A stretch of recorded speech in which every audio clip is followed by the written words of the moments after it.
Саламатсыңар балдар. Testing.kg сайтындағы пробный тест есептерден чыгарын улантабыз. Экинчи бөлүмүнө келгенбиз, экинчи бөлүмүн иштейткенбиз. Ошондо 31-чи тапшырма. Могул жерде балдар көрсөтмөсү бар. Ушуну эме кылып жаттап окуп койсоңор болот да, алдын ала элечи. Орто учуруна силер киргенде деле ошол көрсөтмөнү жакшылап окуп чыккыла дагы, анан тестке киришкиле деп айтат. Ошондо окуп отурбастан азыр эле алдын ала моуларды окуп үйрөнүп койсоңор болот. Эми могу эсепти чыгара турган болсок, биринчи ушундай жөнөкөй эле эсептерден бере баштайт балдар.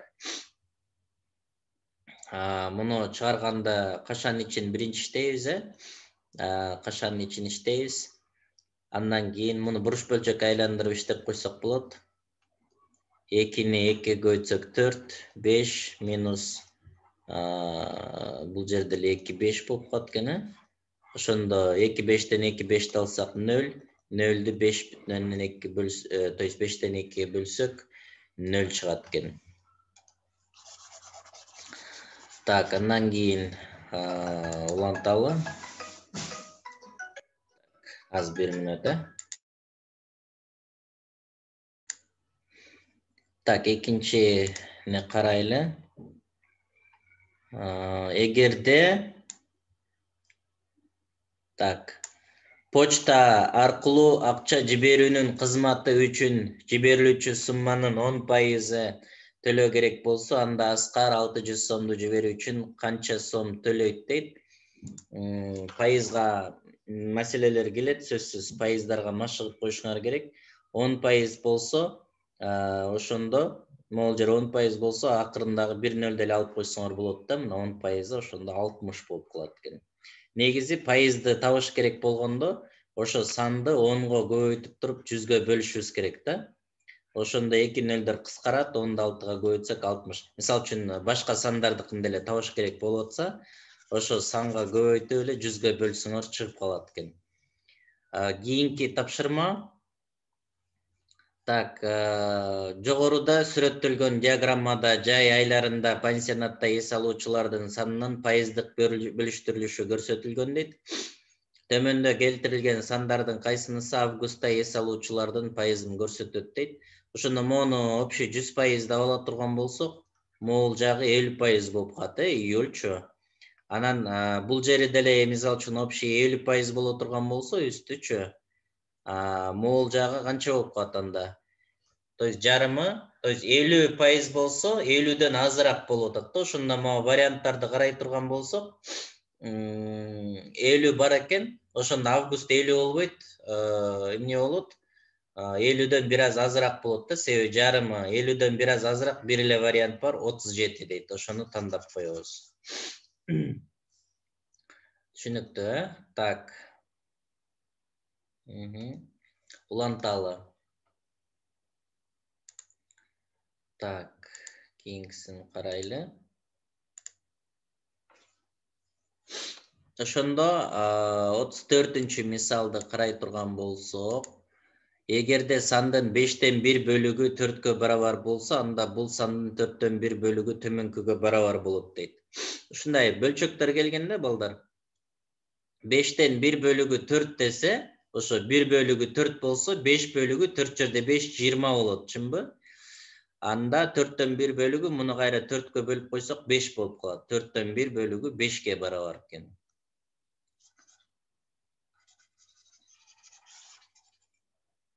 35-чи мисалды карасак, так. Бул классикалык эсеп болот бурчтарга. Могу жер 93 болсо, x канчага деп сураган да, ошондо общий могул эки бурч, жандаш бурч болот дагы 180 градуска барабар. 180ден 93ті алып койсок 7 87 болуп калат экен. 87ге барабар болуп калат экен.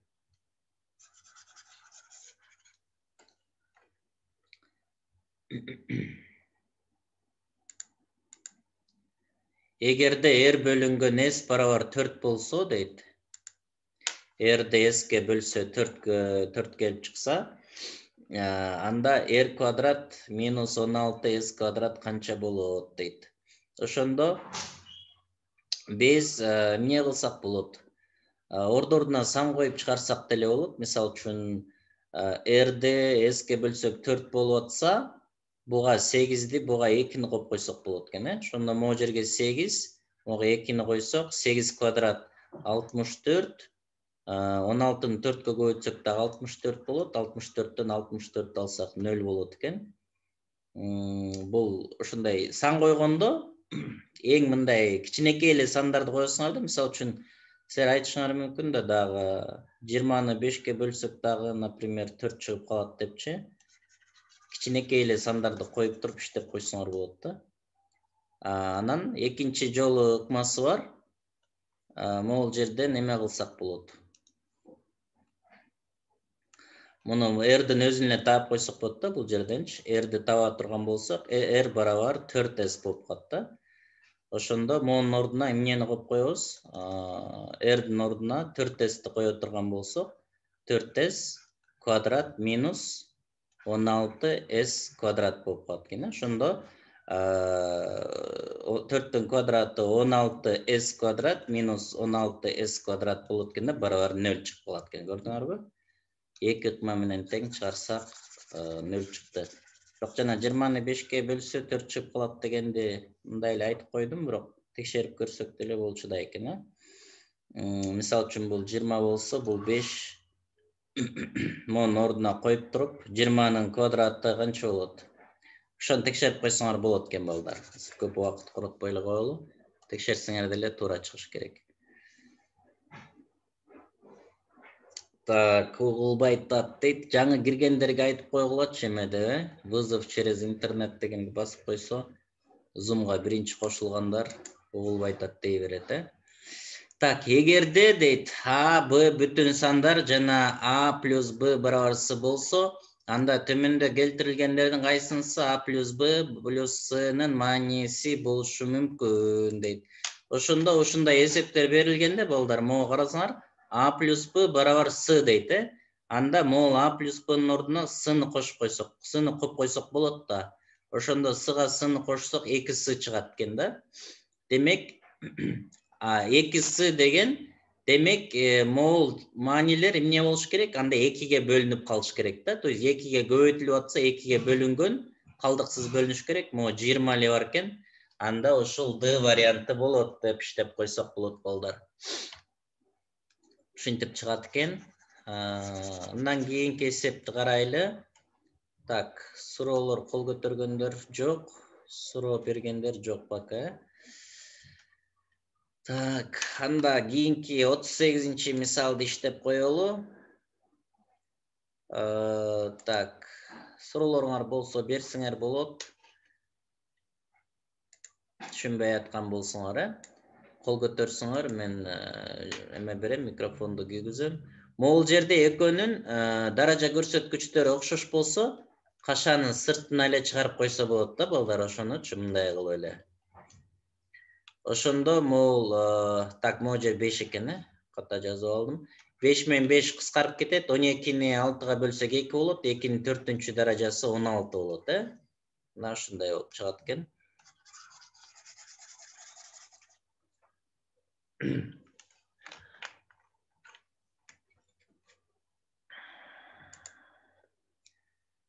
Так, кол көтөргөндөр деле жок. Бардыгы эле түшүнүктүү болуп атат окшойт, Угулуп атабы нормально эле?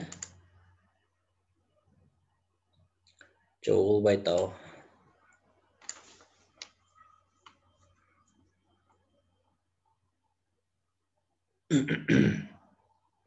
Так, угулуп атат.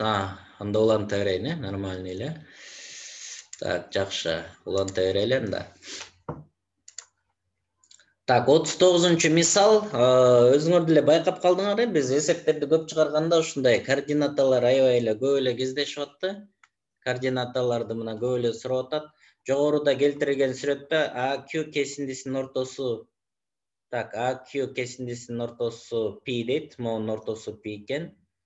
QB кесиндисинин ортосу R дейт, могул ортосу экен. Эгерде АБ'нын узундугу дейт мун 6,4 болсо, анда PR канча болот дейт, жарымы болот да 6,4 2-ге бөлүп коебуз, 3,2 болуп калат. Эгерде мунун ортосу бул, мунун экөөнүн ортосу бул болсо, анда мындан буга чейинки аралык ушунун жарымы эле болуп калат экен.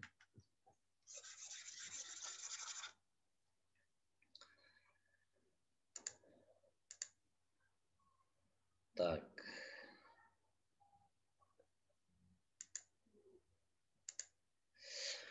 Диаграммаларда берилет балдар. Диаграммаларды мындай көңүл бөлсөңөр оңой эле чыга турган эле диаграммалар болот. Мисалы үчүн 40 жана 41-чи суроолор төмөндө келтирилген чиймеге тиешелүү дейт. Ошондо мындай жакшылап карай турган болсок, бул убакыт экен, А пунктунун аралык дейт. Бул жол экен, өйдө карай кеткендиги. Чиймеде бири-бирине А жана Б пункттарынан тиешелүү түрдө каршы чыккан Петя жана Бакыттын кыймылынын графиктери келтирилген дейт. Мына Петя бул жактан кетет экен, Бакыт бул жактан кетиптир. Бакыт токтогонго канча саат келтирилген дейт. Ошондо могул 1 саат, 2 саат болсо, могул 1, 2, 3 клетка 1 саат болуп эсептелинет экен да. Ошондо Бакыт могул жерден токтогон экен дагы, Так, азыр. Бакыт могул жерден токтоп атат дагы. Могул жерден могул жерге чейин экен. Ошондо как раз 3 клетка экен, 3 клетка 1 саат кетет экен мына. 1 саат дейт, ооба. Экинчисин карайлы.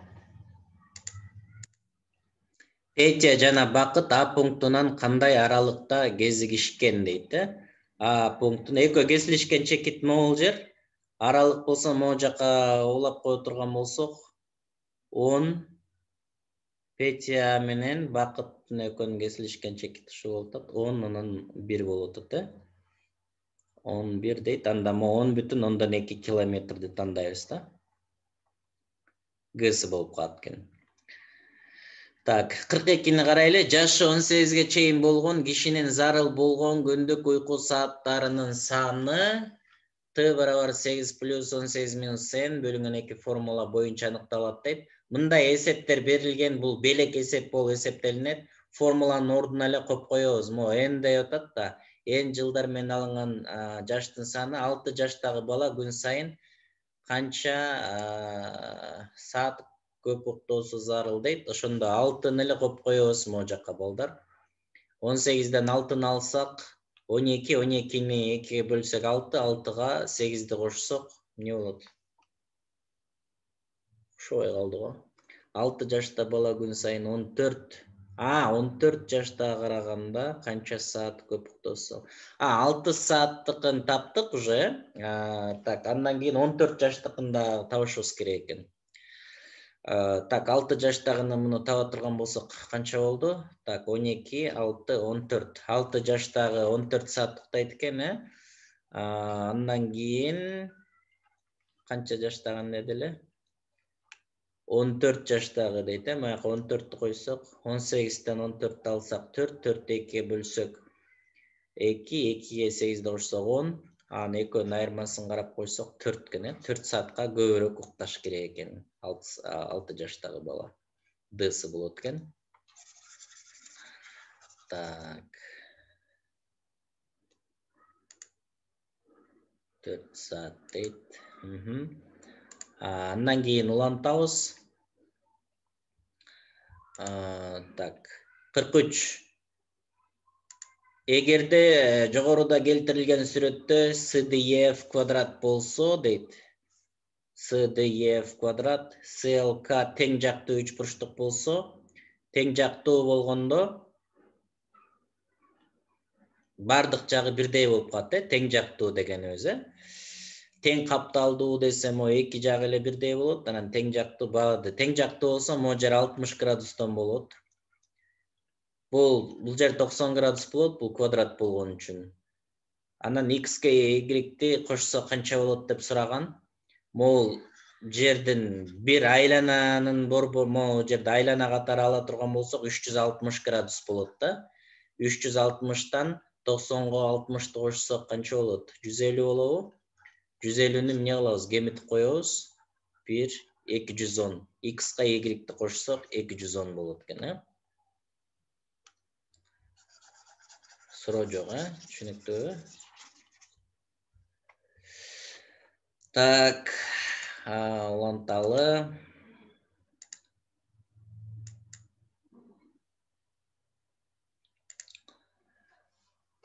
Кырк төрт болсо жаңы операция. Эгерде X-тин каалаган мүмкүн болгон маанилери үчүн f at x plus 1, x plus 1 бөлүнгөн x барабар x квадрат плюс 1 бөлүнгөн x квадрат болсо, анда могул канчага барабар дейт.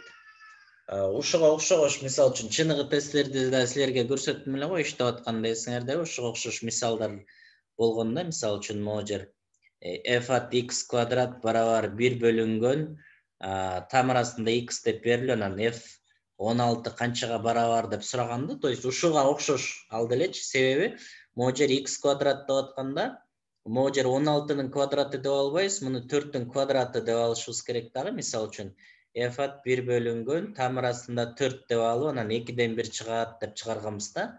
Мисалы үчүн бул да чыныгы тестте кездешкен эсеп да.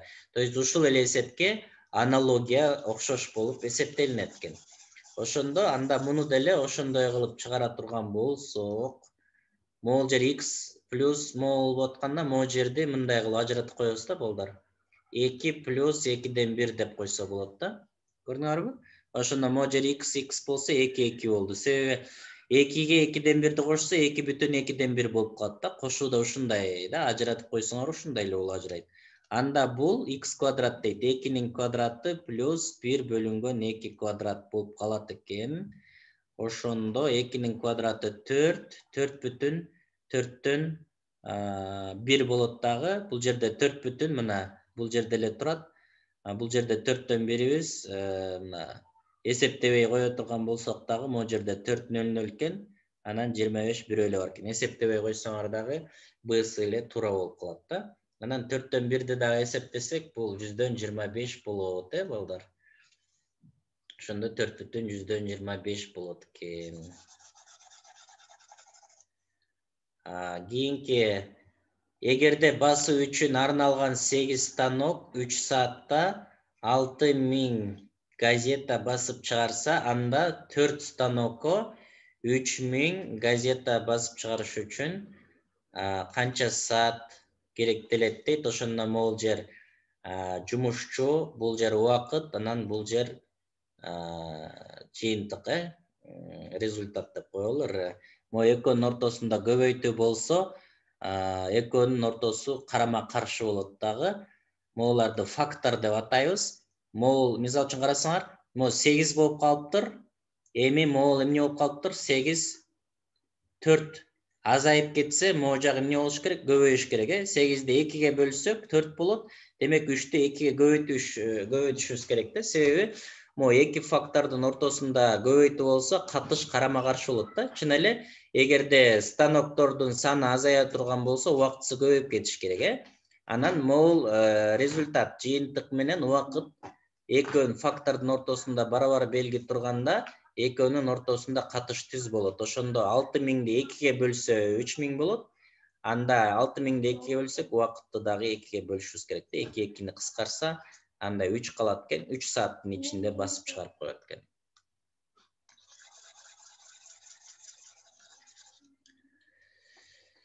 Так. 1,5 саат дейт. Түшүндүңөр, кантип 3 саат чыкканын. Жогоруда келтирилген сүрөттө борборлору абысы 3 бурчтугунун чокуларында жаткан айланалар бири-бирин жуп-жуптан жанып өтөт дейт. Могул жактан, Эгерде АБ 6 болсо дейт, могул жердин узундугу 6 экен. БС 7 болсо дейт, бул жер 7 экен. Бул жер 5 болсо дейт, бул жер 5 экен. Анда борбору могул жер төмөндө жаткан айланын радиусу. Монун радиусу канча болот дейт да. Ошондо балдар карасаңар, могул жер 6 болсо, мисалы үчүн мен могул жерди 2 деп ала турган болсом, болжолдоп эле берип атам да. Могул жер 4 болсо, Могу жерде 4 болуш керек, себеби бул радиуста. Анда общий могу жер 7 болсо, могу жер 3 болуш керек да. Эгерде могу жер 3 болсо, могу жерде 3 болуш керек да, могу жер 2. То есть мен азыр болжолдоп эле 2-ни берип койсом, туура болуп калды да бул жер. Ошондо мунун радиусу 3-кө барабар болуп калат экен, э? Так, могу жер Г болуп калды. Бир сыйра текшерип коелу. Себеби могу жер 4 болгондо, могу жерде 4 болуш керек да, себеби бул радиустар да. Могу жер 2 болсо, бул жерде 2, бул жер 3 болсо, бул жерде 3 болуш керек. Ошондо могу жер общий 6 болсо, могу жак 2-ни берсек, общий 6 болсо, могу жер 4 калат. Анда бул жерде сөзсүз 4 болуш керек. Могу жерге чейинки аралыгы, мына могу жерге чейин. Андан общий 7 болсо, бул жер 3. Анда бул жерде 3 болот да, ана могу жер 2.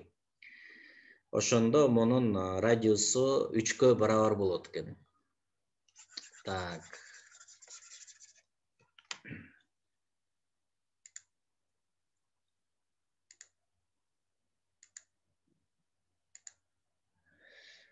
Кырк жети ыктымалдуулук теориясы. А окуясы кандайдыр бир тажрыйбаны жүргүзгөндө болуп өтөрүнүн ыктымалдыгы P ата менен белгиленет дейт. М бөлүнгөн N формуласы аркылуу эсептелет. Мында М тажрыйбанын А окуясы болуп өтө турган бардык натыйжаларынын саны, N бардык мүмкүн болгон. Так. Тажрыйбанын А окуясы болуп өтө турган бардык натыйжаларынын саны. Мүмкүн болгон дейби, тескерисинен айтып койгон эмеспи? Ыктымалдуулук болгондо бөлүмүнө мүмкүн болгон бардык варианттарды жазабыз. Жок, бардык варианттар бөлүмүнө жазылат, бардык варианттар. А бөлүмүн алымына болсо мүмкүн болгон варианттар жазылат да. Ыктымалдуулук ушундай табылат. Мында М тажрыйбасынын макул. Так, эгерде Айнура Бегайымдын телефонунун жалаң акыркы бир цифрасын гана унутуп калса жана аны божомолдоп чалса, анда Айнуранын дал Бегайымга түшөрүнүн ыктымалдуулугу кандай дейт. Ошондо акыркы телефонунун жалаң акыркы бир цифрасын гана унутуп калса, ошондо эң акыркы цифрасында 0 1, 2, 3, 4, 5, 6, 7, 8, 9 болушу мүмкүн, чынбы? Эң аягындачы.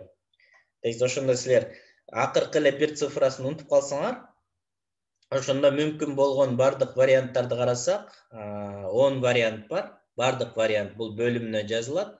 Анан ыктымалдуулугу ошол 10 цифранын бирөөсү 10дон 1 болот да, ошондо бул ыктымалдуулук 10дон 1ге барабар. Ошондо силер эгерде акыркы бир цифрасын гана унутуп кала турган болсоңор, анда 10 жолу чалсаңар, ошонун бирөөсүндө эмне болот экен? Чалынат дегенди түшүндүрөт дейт.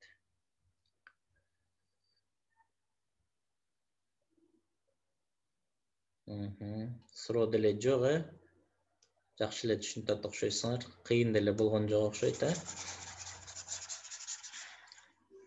Так, эми 49-ту карайлы. Катар сандардын модасы деп, бул катарда демек мода деп атат, модадагы ортодо кездеше турган эсептердин бири экен. Ошол бул катарда баарынан көп кезигүүчү сан аталат дейт. 11-класстын кыздары физкультура сабагында бийиктикке секирип төмөнкү натыйжаларды сантиметрде көрсөтүштү дейт. 1, 2, 3, 128 3 жолу кезигиптир. 132 1, так, 2 жолу кезигиптир. 136 1, 2 жолу кезигиптир.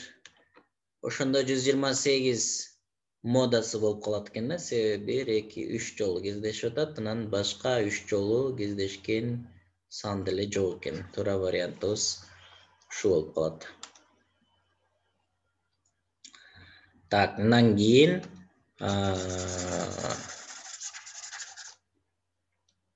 призма дейт, балдар. Призманын кырларынын саны төмөндө келтирилген кайсынысына барабар болушу мүмкүн дейт. Призма деген мындай фигура, балдар. Негизи көп бурчтук болот дагы. Мисалы үчүн негизи 3 бурчтук болушу мүмкүн. Анан 3 өлчөмдүү фигурада ошондочу мындайынан болгон фигура, мындай бийиктирип кое турган болсок, ушу призма болот. Анан ошондо мунун кырларын эсептей турган болсок, мо 1, 2, 3, мо кыры 3 болот. 1, 2, 3, 6, анан 1, 2, 3. Мисалы үчүн эгерде негизи 3 бурчтук болсо, 3'tü 3'кө көбөйтүп койсок 9 болуп калат экен. Эгерде негизи 4 бурчтук болсо, 4'tü 3'кө көбөйтсөк 12 болот. Так, азыр. Эгерде негизи 5 бурчтук болсо, 5'tü 3'кө көбөйтсөк 15 болот. То есть эгерде негизи 5 бурчтук болсо, призманын 15 кыры болот да. 6 болсо 18 кыры болот. Так, азыр бияка жакындай элекпиз. 7 болсо, 7 жерде 3 21 болот. 8 болсо, 8 жерде 4 32 болот. Демек Б экен. Калгандар туура келбейт экен, мына. То есть ошондо 9, 12, 15, 18, 21, 32, 9 бурчтук болсо, негизи анда 9 жерде 4 36 болот экен. Могул жерде эң чоң эле уже 35ке келип токтойт экен, Так, Асыл кол көтөрүп атат. Микрофонду киргизет. Бул жерде эмнеге бардыгын 3кө көбөйтүп келип, анан 8ден баштап 4кө көбөйтүп койдуңуз? Ой, кой тургула, мен эмнеге 4кө көбөйтүп койдум, чындап эле. 8 жерде 3 канча болуш керек? 24. Барын 3кө көбөйтүп атып, муну эмнегедир 4кө көбөйтүп койдум. 8 жерде 3 24 болот, 9 жерде 3 27. Ошол болот экен да, жабыл. ооба. Туура. Так, 27 бар экен, ооба. Туура, Азаматсың, рахмат. Так, мына жерде оңдоп коеюн. Ооба, балдар, бардыгын 3кө көбөйтөбүз дагы. Эмнегедир эмнеге экенин дагы байкабай калдым. Өзүм да бардыгын 3кө көбөйтүп келип, тигини 4кө көбөйтүп койдум окшойт. Так, андан кийин ошондо балдар, мына бардыгын 3кө көбөйтүп кете бере турган болсок, 8 жерде 3 24 болот дагы, 24 дагы жок, анан 9 жерде 3 27 болот экен, мына 27, ошондо ушул вариант. Так, дагы кол көтөрүүлөр бар экен. Нуржази. Саламатсызбы агай? Саламат. 51'de иштеп берсем болобу? Иштеп көрчү. X, Y 0'дон кичинекей сан болгондо терс сан болот. Ошондо X деген -5 болот, Y -2 болот. Ошондо экөөнү кошсок -7 варианты. -5'тен 2'ни алсак -3, модулдан 3 чыгат, туура. -2, -2, -4, модулдан 4 чыгат дагы, экөөнү кошсок -7 болот экен, туура. Так, жакшы. Азаматсыңар. Так. Улантабыз. 51 бүттү. Так, могу жерде эсептешибиз керек экен. Эгерде x жана y бүтүн оң сандар жана 3y плюс 2x барабар 90 болсо, анда y-тен эң чоң мааниси төмөнкүгө барабар дейт. Эң чоң мааниси төмөнкүгө барабар дейт y-тен. Ошондо y-тен 3кө бөлүнүп калыш керек да могу жерден, чынбы? 3кө бөлүнсө 27. Эсептеп көрүш керек азыр, кана көрөлүчү. Так, 48 калды дейт. 48'ти таштап кеттикпи ошондо. Азыр көрөйүнчү.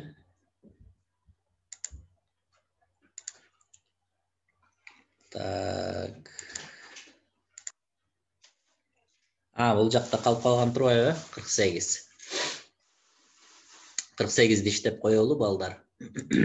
Эгерде m бүтүн оң санын 5ке бөлгөндөгү калдык 3кө барабар болсо дейт, анда төмөндө келтирилген сандардын кайсынысы 5ке калдыксыз бөлүнөт дейт. Ошондо 5ке бөлсөк 3 калдык калып аткан болсо, демек бул 8 болушу мүмкүн. Мына 8'ди 5ке бөлсөк, 1ден берсек 3 болот. То есть 1ден берсек 5 болот да, 3 калдык калат да. Ошондо төмөндө келтирилген сандардын кайсынысы 5ке калдыксыз бөлүнөт. Анда ошондо m 8 болсо, 8'ge 2'ni koşsak 10 болот экен, могу 5'ке калдыксыз бөлүнүп атат. Калгандар анда бөлүнбөй калат калдыксыз, Ошондо Б эле туура болуп калат экен.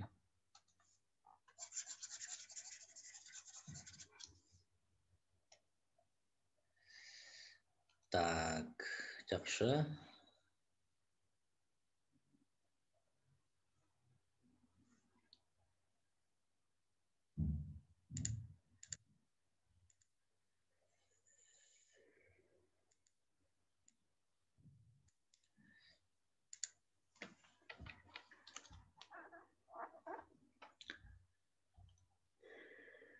Элүү экиге келдик дейт. 52'ni чыгаралы эми. Y бүтүн оң сандар жана 3y плюс 2x барабар 90 болсо, y'дин эң чоң мааниси төмөнкүгө барабар болот дейт. Y'дин эң чоң мааниси деп атат. Мен жана мону 3кө бөлүнүш керек деп аттым эле. Бирок бул жер 3y болуп турат да, y'дин өзүн эле сурап атат, Ошондуктан могул жерде 3кө бөлүнгөн 1 эле 27 бар экен, по-моему 8. Бирок бул туура эмес болуп калат. Себеби бул жерде 3y сурап атат да. Ошондо y'дин эң чоң мааниси төмөнкүгө барабар болуп атат деп атат. Ошондо мисалы үчүн ушул y 25 болсо, 25'ти мен 3кө көбөйтсөм канча болот? 75 болот, 75 плюс 2x дейт. Барабар 90 чыгыш керек. Анан ошондо бирок бул жерден ошондо 25 болуш керек да. Ошондо могун бул жерчи 25 болсо, анан 90 болуш үчүн канча болуш керек болот? 15 болуш керек, Ошондо 75 кылсак болбой калат экен. Себеби бул жер бөлчөк болуп калат экен, себеби x дагы бүтүн сан да. Кол көтөрүп аткандар бар экен. Азыр кана чыгарсаңар чыгарып бергиле, Асыл дейт кана.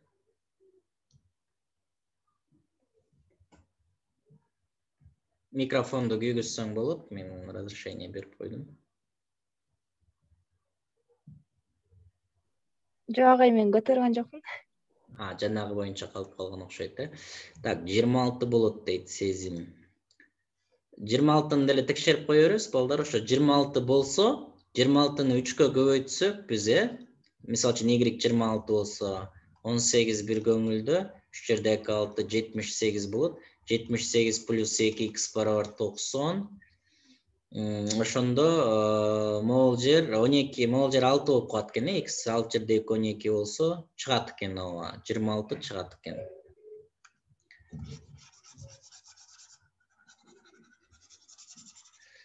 $26 болот экен. 26 болуп атса, анда калгандар болбойт деп жыйынтык чыгарып коебуз. Математикада ошондой го. Эгерде бир вариант 100% чыгып атса, калгандар ката чыгыш керек. 28 дагы дейт го. Анда кое тургула чыгарып көрөлүчү. Эмне болуп баштады? 28'ди 3кө көбөйтсөк канча болот? 24 2 6 24 2 көңүлдө 6 8 84 болот экен, 84 90'dan 84'ті алып койсок канча болуп калат анда?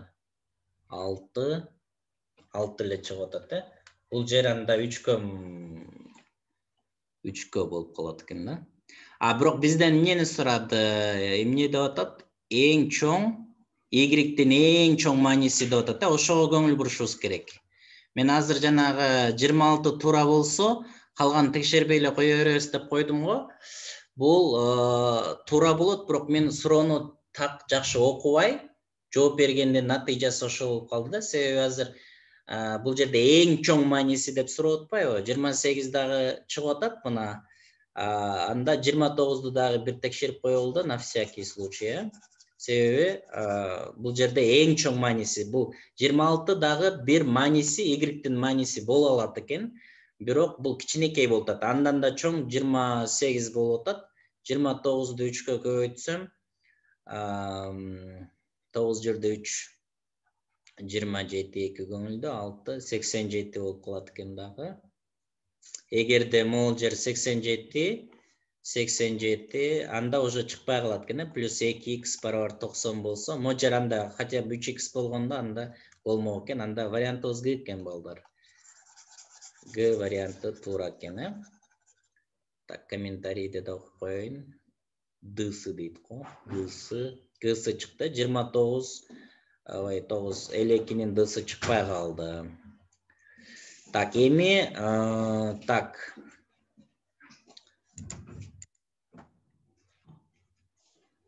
Так, ошондо 53 иштеп коелу.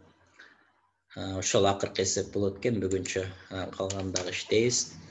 Эгерде эки тегеректин аянттары 3-1 сыяктуу катышса, анда бул тегеректердин айланаларынын узундуктарынын катышы эмнеге барабар дейт.